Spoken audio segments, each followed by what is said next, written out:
जगत परोक्ष हुए दुख सारे।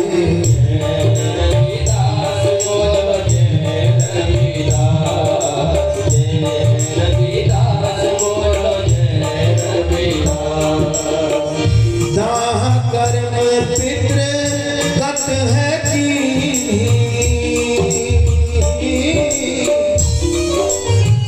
मात पिता को मुक्ति दी।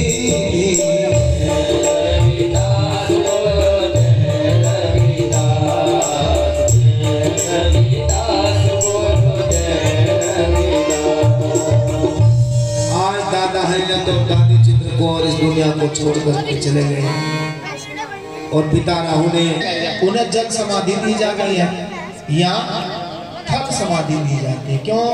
क्योंकि संतों ने अपना सारा जीवन दूसरों को न्यौछावर कर दिया, तो वो अपने शरीर को भी दूसरों के नाम करके जाए।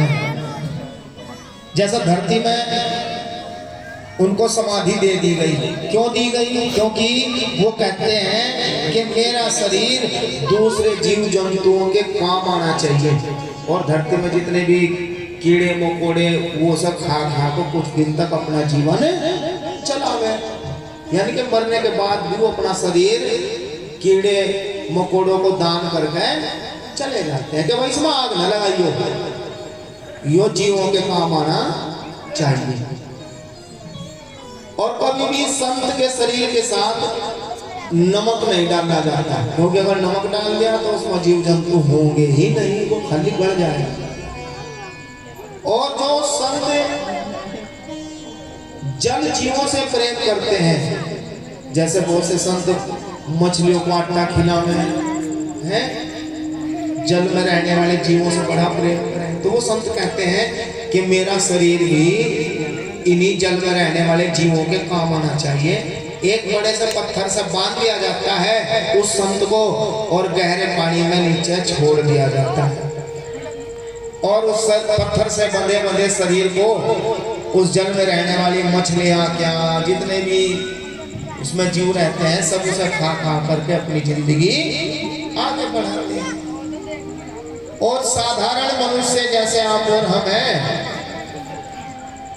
उनका दाह संस्कार होता है। क्या होता है?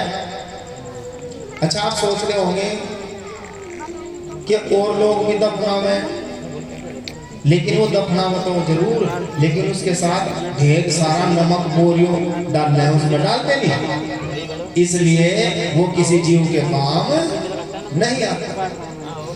संत का ही शरीर है जिस पर नमक नहीं डालना जाता, वो दूसरे जीवों के काम आता है। बोलिए जगत गुरु दास महाराज जय। बोलिए सदगुरु महाराज की। पल्लवी गुड़िया 10 रुपए। अब है बंधन छूट जाना। जैसे आपको किसी ने अरे बंधन में हो जब तो मुक्ति मांग रहे, और जब सारे बंधन छूट जाते हैं तो वो आदमी मुक्त हो जाता है। और कैसे कैसे बंधन आपका हमारे सभी के साथ लगे हुए हैं बंधन। माता पिता का बंधन, बच्चों का बंधन, पत्नी का बंधन, रिश्तेदारों का बंधन, मित्रों का बंधन, पड़ोसियों का बंधन, जाने कितने बंधन हैं जिसमें हम जकड़े हुए हैं, जिनसे हम अभी तक मुक्त नहीं हुए। सतगुरु महाराज कहते हैं मुक्ति वही है जब आपके सारे बंधन छूट जाए। और जब ये बंधन छूट जाएंगे तो चाहे कोई रो रहा, चाहे कोई हंस रहा, किसी के रोने पर थाने पर फर्क नहीं पड़ने का, चाहे वो घर का रो रहा, चाहे माँ बाप रो रहा, चाहे बच्चे रो रहे, चाहे कोई हंस रहा, चाहे कोई खुश हो रहा, उसके खुश होने का भी आपको कोई फर्क नहीं पड़ेगा, क्योंकि आप दुख और सुख से भी मुक्त हो चुके हैं। उसे कहते हैं मुक्ति। कोई प्रभाव ना पड़े, मन बिल्कुल आनंद में रहे हर समय। दुनिया में क्या हो रहा क्या नहीं हो रहा, किसी भी दुख सुख को देख करके श्रीमान कभी प्राप्त नहीं कर सकते। हमारे ऊपर ना जाने कितनी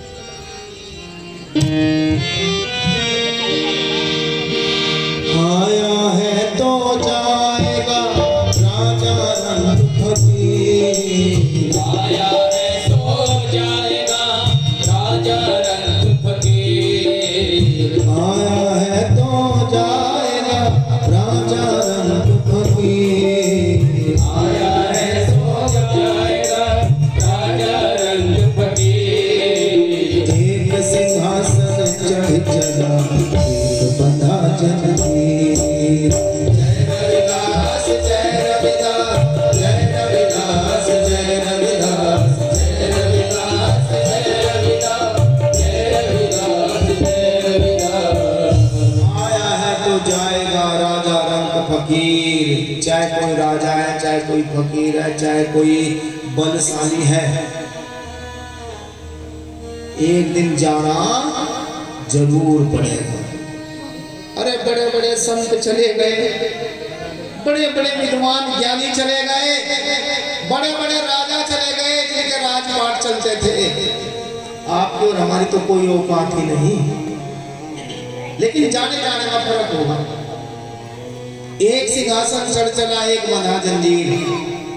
एक जब दुनिया से जाएगा तो उसे सिंहासन पर ले जाया जाएगा। सिंहासन पर मतलब दुनिया से जाते टाइम उसे कोई दुख तकलीफ दिया नहीं जाए। आपने देखा होगा बहुत से आदमी, बहुत से बुढ़े ऐसे हैं कि ठीक ठाक हैं, कुछ भी बीमारी नहीं। सुबह की चाय मांगी, चाय ला दी, अब चाय पीता पीता रजाई में बैठे रह गए। ना कोई दुख हुआ, ना कोई तकलीफ हुई, ना कोई परेशानी, ना कोई पीड़ा, ना कोई दर्द, और बस ऐसा चला गया जैसे कोई चुपचाप सिंहासन को धर कर ले जा, कहा चल तेरा टाइम पूरा हो गया, यहाँ बैठ। और एक आदमी ऐसा जिसे मर तो इतने दुख उठाने पड़ गए, बहुत से तो काया में भी कीड़े पड़ जाए। तो वो दुखों की जंजीरों में जकड़ा हुआ है, लेकिन क्यों जकड़ा हुआ है उसका कारण है। जो आदमी अपने जीवन में अच्छे काम करेगा, दूसरों पर दया करेगा, परोपकार करेगा, वो सिंहासन पर जाएगा, उसे मरते टाइम कोई दुख तकलीफ नहीं होगी। और जो आदमी दूसरों का दिल दुखाएगा, दूसरों का बुरा करेगा, उसे सारा मरते टाइम भुगत कर जाना पड़ेगा। किल्ली मार मार का हाथ जोड़ जोड़ कर कहा खा लग जा, बड़ा तड़प रहा, लेकिन फिर भी उसे बुलाया नहीं जाता है। अपना मरण कोई भी नहीं सुधारता। समझ लेना इस बात को, कहने बात है। जीवन कैसे सुधारे? हमने मकान बनाए मार्बल वाले, पहले गोबर फिरे करते, इधर खड़े खड़े पोछा मार रहे, झुकना भी नहीं पड़ रहा। क्या सुधारा अपना? जीना। भाई कच्चे मकान में तो पक्के में चले गए, जीना ही तो सुधारा। जीना बदल गया हमारा। पहले साइकिल पर चले करे थे, थक जाते पसीने में, ये मोटरसाइकिल पर चल रहे, क्या सुधारा? जीना। पहले कपड़े टुक्की लगा कर पहन रहे थे, इन किसी के भी कपड़ों पर एक भी टुक्की नहीं मिलेगी, फेंक दिया जान ना वही मिलेगा। क्या सुधारा? जीना। तो गुरु महाराज कह रहे सब जीना सुधारने में लगे, लेकिन मरना कोई सुधार नहीं रहा, और मरना भी पड़ेगा। योगी कड़वी सच्चाई, या बच जाओगे? नहीं बच सकते, मरना जरूर पड़ेगा। इसलिए गुरु महाराज ने कहा जी मरना ही पड़ेगा, तो इस मरण को भी तो सुधारना है, इस पर कुछ काम कर ले। अगर इस पर काम नहीं करेगा तो मरते टाइम बहुत दुख उठा करके जाना पड़ेगा। और इसका यही काम है। अगर आपको मरण सुधारना है ना, तो दया कीजिए, परोपकार कीजिए, दूसरों का भला कीजिए, किसी का भी सुधार रहे। बोले जगत गुरु रविदास जी महाराज। अन्यथा ये शरीर एक पानी का बुलबुला है, ये नहीं पता कब तेज हवा चले और ये बुलबुला खत्म हो जाए। और लिखा है, कहा है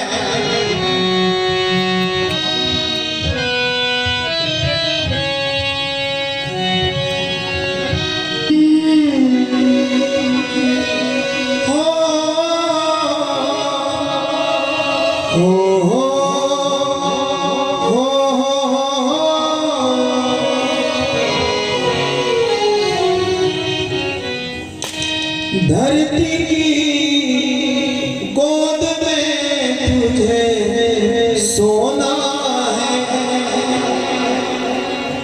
मिट्टी का तो खिलौना है। गुमान मत करना,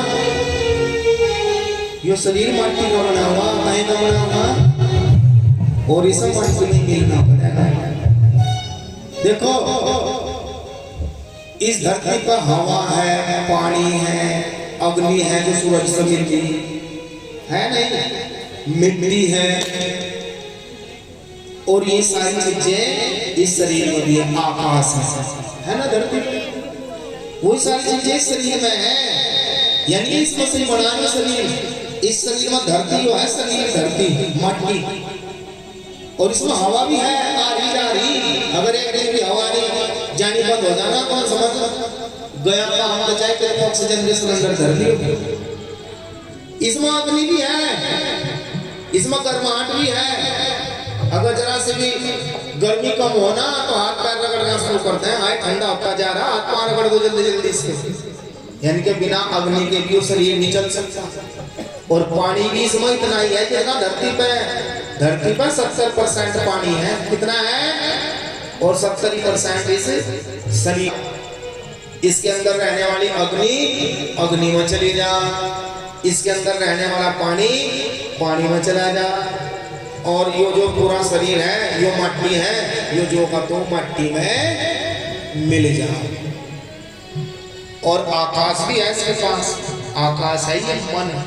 जैसे आकाश की कोई ठानी है ना, अनंत है, ऐसे इस मन की भी कोई ठानी, यो कहां तक चला जाए। कहते हैं जहां तक ना पहुंचे रवि वहां पहुंच जावे कवि। किसकी वजह से? इस बुद्धि और मन की वजह से। आकाश भी है इसमें।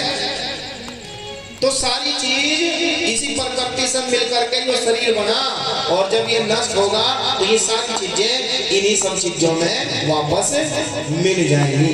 तो बताया पानी के माध्यम से, मिट्टी का तो खिलौना है, मिट्टी का तो खिलौना है, धरती की गोद में तुझे सोना है, धरती की गोद में तुझे सोना है, मिट्टी का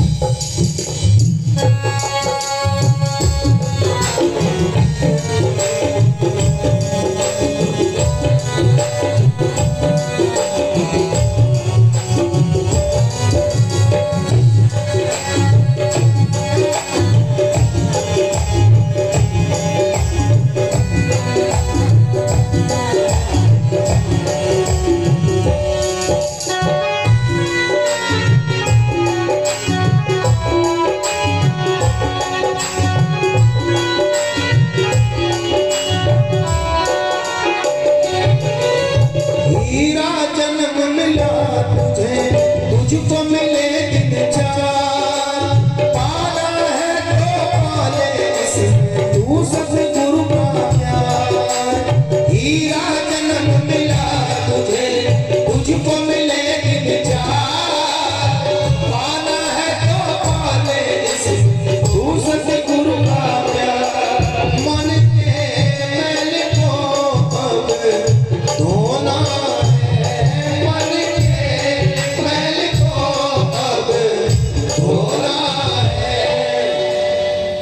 सबसे ज्यादा गंदगी बताऊं कहाँ है? मन के अंदर। कहाँ सबसे ज्यादा गंदगी? शरीर तो कहीं गंदगी ज्यादा है इसमें शरीर में, लेकिन अगर इस शरीर में गंदगी ना रहे ना तो भी काम नहीं चलता। गंदगी ना रहे मतलब किसी को दस्त लग जाओ और बार बार गंदगी निकल जाओ, बोतल लगवानी पड़े, इसलिए गंदगी भी जरूरी है इसमें। सारी गंदगी बाहर निकल जाएगी तो ये शरीर काम नहीं करता। लेकिन इससे भी ज्यादा गंदगी कहाँ है? इंसान के मन में, जिस वजह से वो दूसरों को मार भी रहा है। इतनी गंदगी है तो मारने में भी कोई तरह से नहीं आ रहा है।